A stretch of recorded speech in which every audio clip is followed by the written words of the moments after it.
Warning, the following story should not be listened to by children. A story written by me. If you want me to write some more stories, just let me know. You can let me know by commenting and hitting that like button. Day 1. Humble beginnings. It was supposed to be a minor surgery. Just an hour under anesthetic, I felt totally safe. I wake up inside a drop pod, punching through the atmosphere of a distant, alienated world. Aside from a slick of mysterious goo all over my body, I've been stripped from all my clothing. I'm totally naked. I look around and see trees. I'm in the middle of a massive forest with lots of marsh. My survival instincts kicked in, and so I washed off all the mysterious goo and went straight to making myself a shelter. While I was chopping wood, I heard a distant screech, unlike anything I've ever heard before. Then I saw it. It was a massive insect creature that didn't seem to notice me. I got right back to chopping wood for my small shelter. All that hard work led me to becoming hungry. So I picked up a sharp rock and started attacking a small rat-like creature. I ate the corpse raw. I didn't mind it that much, but it was either me or that creature. After the meal, I gathered all logs, some rocks, and built a small little shelter. It wasn't much, but it was enough to keep me safe and warm. For now, at least. I fetched some rocks and sticks and built a campfire. It was getting rather dark, so I had to sleep on the ground.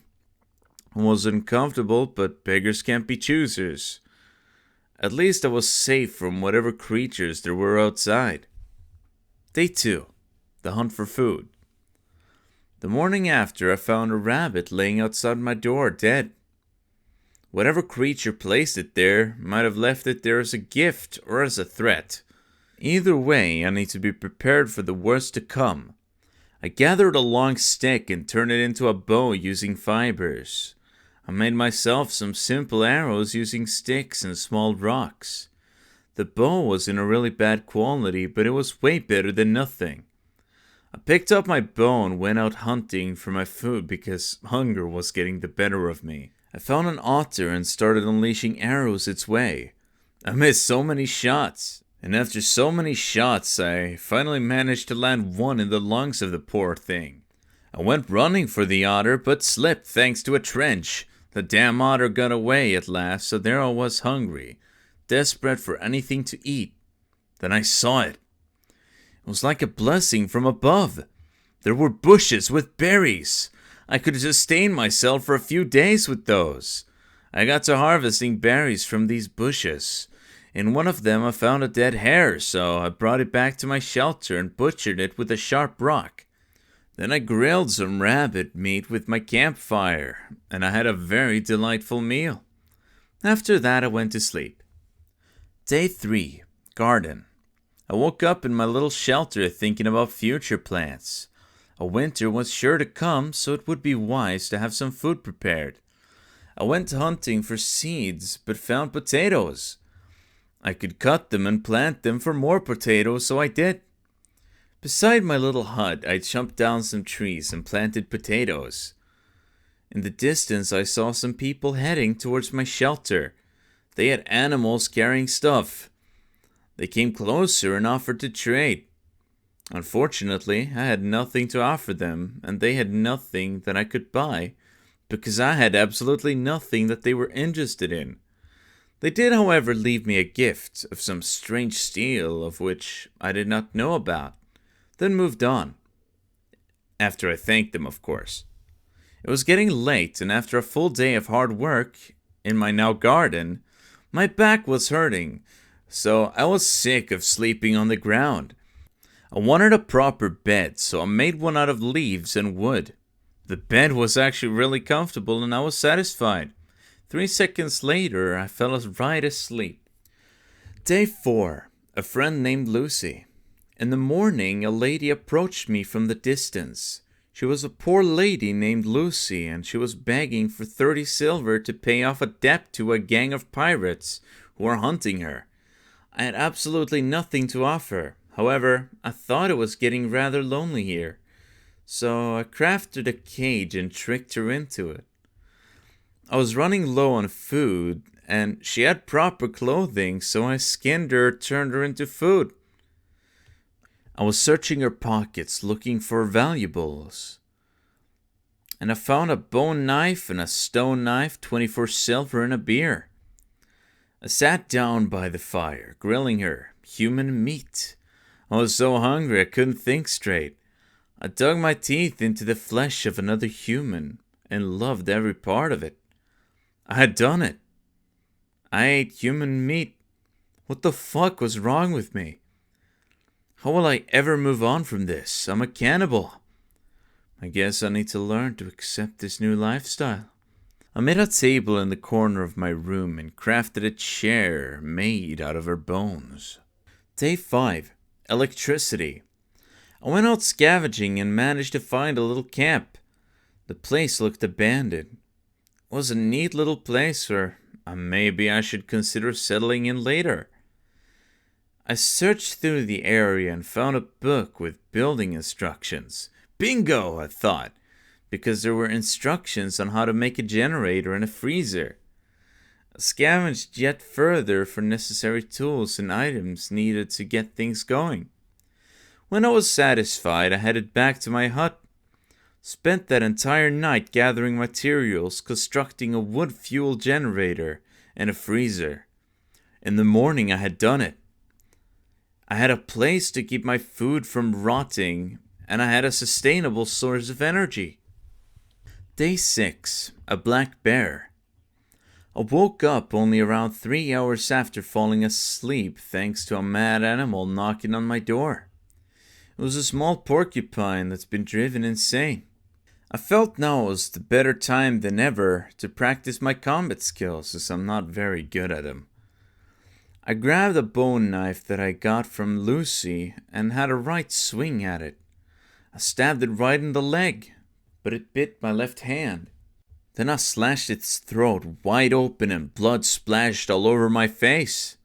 I hauled it back and butchered it, put its meat in my freezer, and I might find use for the rest of the materials later. Later I found a black bear laying in the forest, badly wounded, almost unconscious. I made a wrap from some of the light leather fur outside my hut and pulled the bear there. I tended to its wounds using herbs I found nearby. The bear was losing blood rapidly, and I did my best to take care of it. If it died, it could become a meal, and if it survived, it might consider staying here. I'm not that good of a fighter, so having a bear help me defend would be really a blessing. I fed the bear some of the meat from the porcupine and went to bed early. Day 7. A human leather kilt.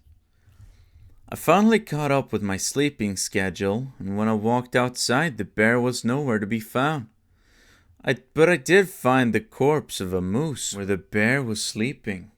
I guess that's the bear's way of thanking me. Either way, it seems karma is on my side. Later that day, traders showed up at my doorstep again. Now that I had some silver, I wanted to see if I could buy something. I sold the material that the previous trader gave as a gift, and then they were off. The black bear came back a few minutes later. I think it had plans on staying for a while. I might be able to tame it. I crafted myself a kilt out of some human leather I got from Lucy earlier. It was really generous of her to show up. It was no lies to no longer have to run around with my peen out, so yeah, I was pretty happy. It was getting late. I laid down on the ground glancing at the stars.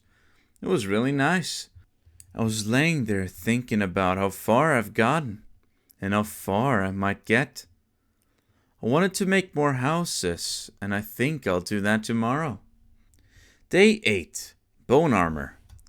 I woke up feeling inspired.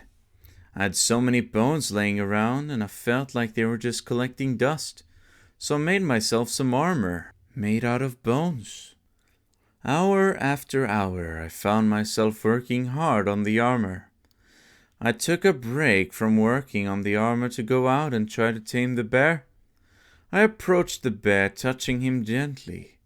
I offered him some of the leftovers of Lucy and we became best friends, then and there. I used my body language to demand obedience from the black bear and it worked. I decided to name him Zoran. I went back to working on my bone armor, and the bone armor wasn't in the best quality, but it was far better than nothing. I mounted Zoran's back and rode him while hunting animals. We were so powerful together, and we got lots of food to last us a few days. Day 9. A sad excuse for a raider. I woke up hearing a loud scream from a distance. It was a man by himself with a massive hammer and pure anger in his eyes. I mounted Zoran and rode him into battle, and as soon as he saw me on Zoran, he ran away with a panic-covered face. I spent the rest of that day gathering logs and starting to work on a cabin. Day 10. A wild insect. I had officially survived 10 days on this unknown planet. Luckily, I'm not the only human here. I have befriended a bear and named him Soren, and I have steady income of food. Now all I need is clothing and a proper defense. I look up instructions for how to make a tailoring bench in my book, and I got right to it. I finished the cabin and made it my designated workshop. While I was working on making underground conduits from the generator to the workshop, I saw that massive insect that I saw before. This time it was approaching me, and I don't think it had any nice intentions. I ran to Zorn and got up on his back. I started unleashing arrows at the insect. This bastard was wounded before it started hunting, and it still wants to fight. I guess it was really hungry. It was a really tough creature, but luckily my bear was faster. I was kiting around the insect while unleashing arrows its way around for about an hour, until it eventually fell down on the ground. I jumped off Zoran's back and stomped the insect's head in until I was sure it was dead, and butchered it for food. And after that, I got back to working on the workshop for the rest of the day. Day 11. Good clothes. I need to get the workshop up and running so that I can make myself some proper clothing for the cold. I connected the tailoring bench to the electricity and immediately started working on getting some proper clothes.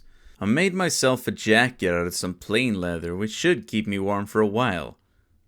I also wanted a proper piece on my head to scare off any potential predators, so I just took the skull of an animal and put it on my head.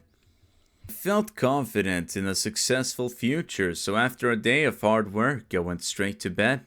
Day 12. The Arctic Coyote and the Space Battle. The day started normal, but when I walked outside, an Arctic Coyote was approaching me in a very fast pace. I yelled for Zoran and he came. The Arctic Coyote chopped me in the left leg horribly. It hurt like hell. I struck the coyote in the left paw savagely. Limping, I mounted Zoran, but before I was on completely, the Arctic Coyote made a leap for it and bit my balls right off. I made a distance between us and the Arctic Coyote and landed some hits on him. I kept kiting him around until an arrow finally landed in his heart, leading him to die there on the spot. Limping, I was headed towards some herbs. While I was patching myself up, a space battle began. There were some things impacting the surface on this planet constantly. I heard screams, and when I finished tending to my wounds, I saw people. Maybe I could save them. I mounted Zoran's back and went to rescue some people. Ship chunks were falling everywhere and fire started spreading everywhere. I managed to save 2 people. A male ice fairy named Huron and a woman named Lucia. Unfortunately, many died. But fortunately, that means more food for me. I was hungry, I was tired, and I felt like shit. I need to find a way to unsterilize myself somehow in the future. Then it started raining, which was nice. Day 13. Coping with the aftermath. I step outside and see that my potatoes have finally grown. I will harvest them later. Huron decided he wants to leave. Joke's on him, I don't do charity, so I imprison him. The entire day was spent taking care of my personal needs because I was in such a terrible mood, while also taking care of Huron and Lucia. Lucia got 3 infections in her body, 2 in her legs and 1 in her stomach. I decided to gut off her legs and tend her infections, but she bled out instead. Day 14. A plan for defenses. I woke up having my sleep rudely interrupted by a mad moose attacking Zoran. I grabbed my bow and went out to defend Zoran, but when I went out, it seems the moose was already dead. Zoran was badly bruised from that goddamn moose, so I tended him. At this point, I was so fed up with animals just coming to randomly attack us, so I decided to make walls to fortify my little settlement. I instantly began working on a stonecutter's table, and then followed the instructions in my book. I went out to deconstruct some of the chip chunks that fell from the space battle, then I decided to take a break from that. So I harvested my potatoes that had finally grown. I prepared myself some nice meals with the potatoes and some of the meats. Day 15. Starting to build a wall plus restroom. Finally, some traders decided to come, I thought, until I saw what they were offering. They had no interest in any of the stuff I had, so I told them to leave. I finally got the stone cutting table up and running, so I decided to cut some limestone and started working on the wall. For all these days, I've been pooping and peeing in the bushes. It would be nice to have a latrine. I started working on a restroom as an extension to the house. Day 16. Religion. I woke up to eat some food but ended up getting food poisoning. I end up puking everywhere I go thanks to it, so I decided to spend the rest of the day in my bed thinking about life and all that it has to offer. I think about the meaning of life, but I come to the conclusion that life is what you make it. I form my own thoughts and begin to believe in a new religion. I'll call it Seedism. When I feel a little better, I'll try converting Huron to it. He grows more uncertain to his own religion. I think I need to try harder. In the end of the day, I finally recover from my food poisoning and start working further on the wall. Day 17. Conversion. It was the beginning of dark times to come. It was getting colder outside. I went to talk to Huron to convert him, but he still didn't get converted. I think maybe I should make some guest rooms and a future room for Huron when he eventually joins my colony. Could be nice getting some things off my hand. God, my hormones are so awful and hard to take care of. I haven't slept with anyone in ages. I hope making room for guests would fix that. I had a chat with Huron and it turns out he's starting to like my religion. He says that he's been converted, which makes me happy to hear. Now I just need to make a place for him to sleep. I enter the workshop to see Lucia's dead body that I had completely forgotten about. God, it reeks. So I dig a massive grave beside for easy access and bury her there. Day 18. A broken heart. I wake up in a wonderful mood, and after all that talking to Huron, I have realized one thing. I've got feelings for him. I need to let him know. I told him, "To me, Huron, you're as charming as a magnificent expanse," to which he replied with, "Stop that, Sigmund. You have no chance with me." Then I had my first mental break. I ran around punching trees and walls. While I was in this terrible mood, a wild fox-like creature started hunting me. It picked a bad day to fight me. I ran up to it and beat the ever-living shit out of it. And after that, I felt a lot better. Day 19. Room for people. I needed to make more houses because I wanted to expand my home. I needed to move out of the little shelter and into an actual house. I begin by making myself a blanket of human leather and start to work on the house. I'm gonna make 2 houses. One for me and one for Huron. So I spend all day making the houses, and when I'm about to head out, I see larvas headed towards us. They seem to be wanting to attack us. I figured this would be a good time to practice my aim. One after one, they fall with many misses and some hits. Day 20. Sigmund's regime. I had made some progress on fortifying the base. The walls are being raised, and it brings me hope to finally see it taking shape. A desperate refugee named Orange is approaching. Orange claims to have been banished after an argument with a village leader. He begs to stay here for 12 days, so I'll let him do so. Besides, I could find some extreme use in having some extra hands working around here.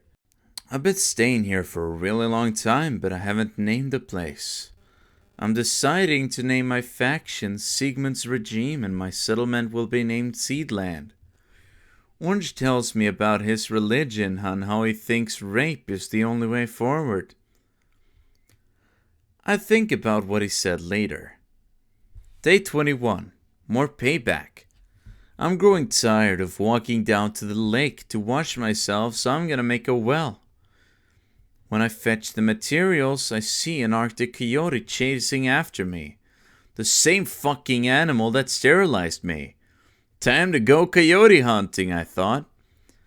I draw my bow back and shot an arrow that lands directly in the brain of the coyote. God, that felt so good to kill him. I went back and chopped him up into a meal. Then I continued to work on the wall. And well. Day 22. Colder times are coming. Colder winds are arriving at our settlement, and there are colder winds to come. A solar flare has arrived, which means that we're out of electricity. Snow's beginning to lay a sheet on our ground, and God, it's so cold. It's best to get used to it. Luckily, Orange was really good at tailoring and making clothes. He was so good, in fact, that I think I might want to keep him forever in my settlement. I also kept working on the wall. Day 23. A bewinged guest. Someone named Rico Wilcox, spiritual manias of one, of Vadu, is requesting a favor. His friend Laura of Ingledew is interested in learning about our culture, and is requesting to stay at Seedland for 7 days. She doesn't want to do any work, but we can get a small venom magic power cell which can constantly produce a small amount of energy, which we like, so we will accept it. When she arrived, I took a good look at her, and by the heavens, what have they done to her? She was no longer human. She had wings, a beak, and many features like a bird. I walk up to her and ask what kind of a being she is. And apparently she was a test subject in a lab where they metamorph humans into hybrid creatures. I was intrigued and horrified at the same time. She said it was nothing to worry about, but I highly doubt it. Day 24. Profits. The settlement is halfway walled in. Huron finally decides he wants to join the settlement. A bulk good trader finally shows up, and I can sell them some goods. I sold them everything we didn't need and made 217 silver. I call that a massive win. I made some progress on the wall, and we're overall starting to get somewhere. Huron helped me with the wall. I entered the room I assigned Laura to and saw an egg on the floor.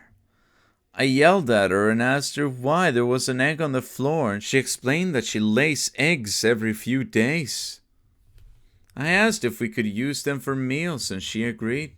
Day 25. Scarlett the Skip Hound. A green dog was skipping through the air into our settlement, and she seemed to be used to living among humans. She was really nice and adorable, and I decided to name her Scarlett. The latrine was getting fuller and fuller by the day, and eventually I had to empty all the fecal sludge, and by the gods, it smells. Laura told me of ways to make shit-driven generator. and that made me laugh really hard. She told me that she was serious and gave me a blueprint. I didn't understand any of it, but I'll look more into it later. I kept working on the wall. Day 26. The Unending March. Some robots showed up at our gate claiming that they'd like to form an alliance with me. I had a bad gut feeling straight from the get-go, and I don't trust robots, so I disagreed. They didn't take kindly to it, so they left in a sudden rush, and I thought nothing more of it. Huron came to me and told me that those robots were the ones that destroyed his space colony. The Unending March, they called themselves. He told me that his old settlement were allied with them until his settlement was no longer to any use. He said that's what started the space battle. Then he said that I should prepare for battle. Day 27. Campers. We finished the wall and now we were running on a shortage of food. I sent Huron out on a hunting trip and got back to work. I prepared lots of traps and geared up Zoran with protection. I went chopping wood in our settlement until Huron came back later that day with a worried look on his face. They've set up camp close, he tells me. Who have? I ask. The robots have set up a camp nearby. The Unending March are coming for us. We need to think smart and fast. I was worried. I've never had robots wanting to kill me at my doorstep, especially since I grew up in a farm. One thing's for sure, and that's the fact that I'm not going to give up that easily. Day 28. New lovers. Huron comes up to me and hugs me. He thanks me for rescuing him from the space battle. I never would have made it this far without you. If it weren't for you, I would probably be barefoot, he tells me. I tell him, to me, Huron, you're as lovely as a wonderful star. He fell into my arms and we kissed then and there. I took him into my bedroom and we made out for hours. A space shuttle crashed with 4 people, 1 dead and 3 alive. I, Huron, and Orange went out to rescue them. One named Marky, one was named Zuran, and one named Lynn. Huron moved into my bedroom and we shared the night together cuddling. Day 29. The attack. We woke up by an explosion. They were trying to breach our walls. I mounted Zoran and led my friends into battle. I opened the gate and rode Zoran with my bow. Then I saw their weaponry. They had laser rifles. I shot an arrow to the head of a robot, ran in, took his laser rifle and shot too. Then I got shot in my right arm. It was getting really hard to control my aim. After that I pass out for 3 hours. When I wake up, I see the wall still standing. I see so many dead robots. Did we win? I yell. I take a look around. Everyone are dead. I walk up to Huron's dead body and yell, "What did I do to deserve this?" He wakes up for a short moment. He looks me straight in the eye. "We did it. They're dead," he says, struggling to breathe. He pulls up his shirt and looks. His flesh has been torn off and his stomach is wide open. "I can patch you up, I promise," I told him. "It's too late," he says, as he passed out. I bring him in and fetch some human leather and a needle. I sew together his open wound and I pray to whatever cruel god out there is to make sure that he survives. When I step out the gate looking for survivors, I find the leader terribly wounded. I go up to him and ask why. He didn't respond. My heart fills with rage and I lose control. I stab him 86 times in the chest until I calm down.